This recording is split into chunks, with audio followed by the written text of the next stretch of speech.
আসসালামু আলাইকুম দর্শক, আবারও হাজির হয়ে গেলাম নতুন আরেকটি রেসিপিতে। আজকে আমি আপনাদের সঙ্গে শেয়ার করছি দুধ পাকন পিঠার রেসিপি। আশা করছি আজকের ভিডিওটি আপনাদের কাছে ভালো লাগবে। চলুন তাহলে কথা না বাড়িয়ে শুরু করা যাক মূল রেসিপিটা। চুলায় আমি একটি কড়াই বসিয়েছি, এখানে দিয়ে দিচ্ছি 1.5 কাপ পরিমাণ পানি, দিয়ে দিচ্ছি সামান্য পরিমাণ লবণ। এবার পানিটিতে একটি বলক উঠিয়ে নিব। পানিতে বলক উঠে গেলে আমি এখানে দিয়েছি 1.5 কাপ পরিমাণ ময়দা। আসলে এখানে 1.5 কাপ পানির জন্য 1.5 কাপ পরিমাণ ময়দাই দিতে হবে। 2 মিনিটের জন্য ঢাকনা দিয়ে ঢেকে রেখে দিয়েছিলাম। 2 মিনিট পর আমি একটি ডো তৈরি করে নিয়েছি, দেখতে পাচ্ছেন। এবার এই সমস্ত ডোগুলো আমি একটি মিক্সিং বোলে নিয়ে নিচ্ছি। এবার ডোটাকে আমি ভালোভাবে মথে নেব। আপনারা চেষ্টা করবেন ডোটা একদম পারফেক্টভাবে তৈরি করার জন্য। অর্থাৎ আপনি যতটুকু পানি দিবেন ততটুকুই ময়দা দিবেন, তাহলেই ডোটা একদম পারফেক্ট হবে। পরবর্তীতে মথে নেওয়ার সময় কোনো প্রকার ময়দা ব্যবহার করা যাবে না। যদি পরবর্তীতে কোনো ময়দা ব্যবহার করেন তাহলে পিঠাটা শক্ত হবে এবং কি পিঠাগুলো ভিজবে না। এর জন্য চেষ্টা করবেন ডোটা একদম পারফেক্টভাবে তৈরি করার জন্য। আমি এখানে একটি ডিম দিয়ে দিলাম। এবার ডিমটা দেওয়ার পর ভালোভাবে মেখে নেব। এরকম নরম হয়ে গেলে ভয় পাবার কিছুই নেই।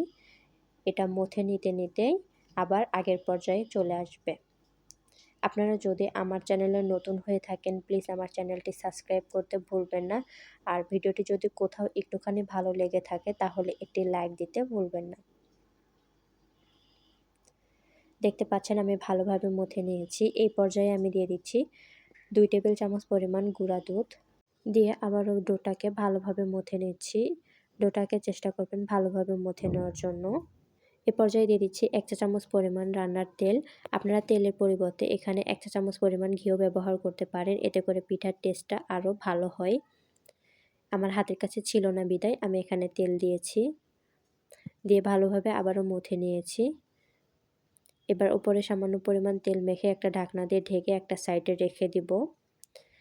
চুলায় একটি প্যান বসিয়েছি, এখানে নিয়ে নিচ্ছি প্যাকেটের দুধ। আমি এখানে দুধ নিয়েছি 1 লিটার পরিমাণ। আপনারা চাইলে এখানে প্যাকেটের দুধের পরিবর্তে গরুর দুধও নিতে পারেন, তবে গরুর দুধ হলে একটু জাল করে ঘন করে নেবেন অথবা গুঁড়া দুধ দিবেন।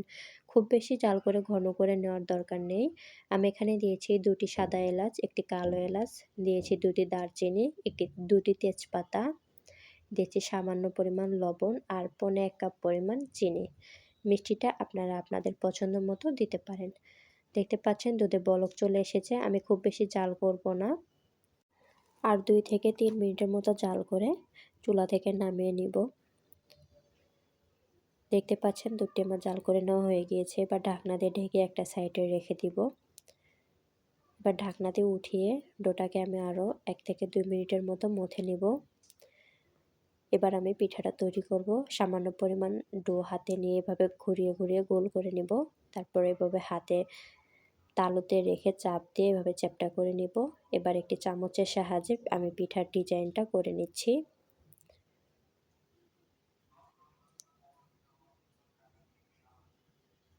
এবার মাঝখানে এভাবে একটু ডিজাইন করব, তা না হলে মাঝখানেটা ফুলে যেতে পারে। দেখতে পাচ্ছেন একটি পিঠা তৈরি হয়ে গিয়েছে। আপনারা আপনাদের পছন্দ মতো পিঠাগুলো তৈরি করে নিতে পারেন। আমি আপনাদেরকে আরেকটি পিঠা তৈরি করে দেখিয়ে দিচ্ছি। দেখুন এই পিঠার ডিজাইনটাও কিন্তু মাশাআল্লাহ অনেক সুন্দর। এই পিঠার মাঝখানে এভাবে চাপ দিলে পরে সুন্দর একটি ফুল তৈরি হয়ে যাবে।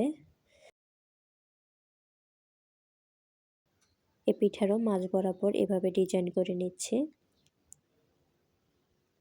দেখতে পাচ্ছেন আমাদের 2টি পিঠা তৈরি হয়ে গিয়েছে। এবার আমি আপনাদেরকে তৈরি করে দেখাবো পাতা পিঠা। এর জন্য গোল বল বানিয়ে সামনের দিকে একটু চোক্কা করে নিলে পরেই তারপর 2 হাতের তালুর মাঝ বরাবর রেখে চাপ দিলে পরে পাতা শেপের পিঠাটা তৈরি হয়ে যাবে। তারপর এভাবে চামচ দিয়ে দাগ কেটে নিতে হবে। মাথার সাইড দিয়ে একটু চোক্কা করে নিলে পরে আমাদের পাতা পিঠাটা তৈরি হয়ে যাবে। দেখতে পাচ্ছেন কত সুন্দর হয়েছে পাতা পিঠাটি। এবার আমি আপনাদের সঙ্গে আরেকটি পিঠার ডিজাইন শেয়ার করছি। দেখুন এভাবে 4 কর্নারে ছোট ছোট ফুল তৈরি করে নিতে হবে। তারপর সেই ফুলের মাথার সামনে চাপ দিলে পরে আরেকটি ডিজাইন তৈরি হয়ে যাবে। এখানে বলে বোঝানোর মতো কিছু নেই। আপনারা যদি আমার হাতের দিকে লক্ষ্য করেন তাহলে বুঝতে পারবেন আমি পিঠাটা কিভাবে তৈরি করে নিচ্ছি। দেখতে পাচ্ছেন তৈরি হয়ে গেল আরেকটি পিঠা। মাঝ বরাবর আরেকটু ডিজাইন করে নিচ্ছি। এভাবে আমি সবগুলো পিঠা তৈরি করে নিয়েছি। এবার পিঠাগুলোকে ভেজে নেব। এর জন্য চুলায় একটি প্যান বসিয়েছি, এখানে পরিমাণ মতো তেল দিয়ে নিচ্ছি। এবার এক এক করে পিঠাগুলো দিয়ে নিচ্ছি। হালকা কুসুম গরম তেলে পিঠাগুলো দেওয়ার চেষ্টা করবেন এবং চুলার আঁচ একেবারে লোতে রেখে পিঠাগুলোকে ভেজে নেবেন। যদি চুলার আঁচ বাড়িয়ে পিঠাগুলোকে ভেজে নেন তাহলে পিঠাগুলো উপর থেকে কালার চলে আসবে, ভিতর থেকে পিঠাগুলো হবে না, তখন দুধে ভিজালে পরে পিঠাগুলো শক্ত থেকে যাবে। এজন্য চেষ্টা করবেন সময় নিয়ে পিঠাগুলোকে ভেজে নেওয়ার জন্য। দেখতে পাচ্ছেন অপর পাশটি হয়ে গিয়েছে, এই জন্য আমি পিঠাগুলোকে উল্টিয়ে দিচ্ছি। এভাবেই উল্টিয়ে পাল্টিয়ে পিঠাগুলোকে আমি ভেজে নেব। যে পাত্রে আমি পিঠাগুলোকে সারা রাতের জন্য ভিজিয়ে রাখবো, আমি সেই পাত্রে দুধটা নিয়ে নিয়েছি। দেখতে পাচ্ছেন পিঠাগুলো ভেজে নেওয়া হয়ে গিয়েছে। এবার আমি এক এক করে পিঠাগুলো দুধের মধ্যে ছেড়ে দিচ্ছি। এভাবেই আমি সারা রাতের জন্য পিঠাগুলোকে ভিজিয়ে রেখে দিব। ফিরে আসছি সারা রাত পর। দেখতে পাচ্ছেন কতটা পরিমাণ রস টেনে পিঠাগুলো ফুলে উঠেছে। আমি আপনাদের সঙ্গে একটি পিঠা কেটেও শেয়ার করছি। দেখুন মাশাআল্লাহ কতটা পরিমাণ রস টেনে নিয়েছে। আর পিঠাটা খেতেও মাশাআল্লাহ অনেক মজা হয়েছিল। আপনারা যদি আমার রেসিপি দেখে হুবহু বাসায় ট্রাই করেন তাহলে আপনাদের দুধ পাকন পিঠাও হবে একদম পারফেক্ট। আর অবশ্যই পিঠাগুলোকে গরম দুধে ভিজাবেন, অর্থাৎ পিঠা এবং দুধ দুইটাই গরম থাকতে হবে, তাহলে পিঠাগুলো একদম পারফেক্টভাবে ভিজে যাবে। যদি দুধ ঠান্ডা হয়ে যায় তাহলে দুধটাকে গরম করে তারপর পিঠাটা ছাড়বেন, এতে করে পিঠাগুলো একদম পারফেক্টভাবে ভিজে যাবে। তো আজকের ভিডিও এ পর্যন্তই। ভালো থাকবেন, সুস্থ থাকবেন। আবারও দেখা হবে পরবর্তী কোনো ভিডিওতে। আল্লাহ হাফেজ।